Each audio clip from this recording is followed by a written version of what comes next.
To be or not to be. Being means something different to everyone. Everyone has their little state of being. Everyone is different. We have Steve Jobs, who talks about how death is so essential to living. Being able to suck up every last little moment that we have. In Hamlet, in his soliloquy, the approach is kind of drab and dull. It says, "Life is full of slings and arrows of outrageous fortune." And then for Ebert, it's about finding something to be passionate about, despite losing what you may have thought would have been your whole life. He then follows a new passion which he may have never ever even known about had his condition not befallen him. What I get from him is living is about being able to overcome those obstacles. Now to me, to be or not to be means that you're either living or you're not. Don't get me wrong, not living doesn't mean necessarily that you're 6 feet under, but that you're not wasting this beautiful thing that we call life. To be is coming back from a 1-0 loss at halftime at your rival's high school, at their home field, after they had already previously beaten you in the season. Coming back to win 2-1, being is celebrating with your team on the field for that winning goal and just knowing you have to hang on for 5 more minutes before the game is over, and you have that win against your rival school. And being is after the game, when no one can stop smiling and you just wish you could hold on to that moment forever and just feel that unspoken, undefinable bond between you and your teammates and the excitement you feel.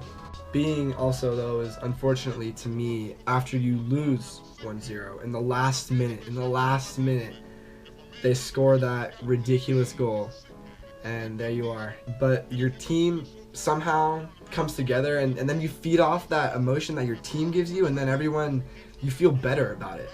And that's a lot harder to do than coming together after a win.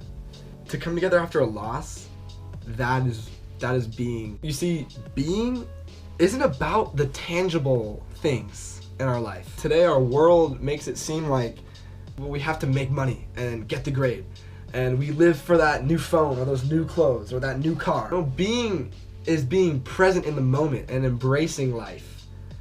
I read a statistic online that said the chances of you being here is 1 in 10 raised to the 2,865,000th power. The chances of you being here are basically 0. Try to wrap your mind around that. 2,865,000 zeros. God, we're so lucky. We're all meant to experience things. Love, overjoy, bliss, excitement, euphoria. We're all supposed to feel these things. Steve Jobs said in his commencement speech, "You've got to do what you love."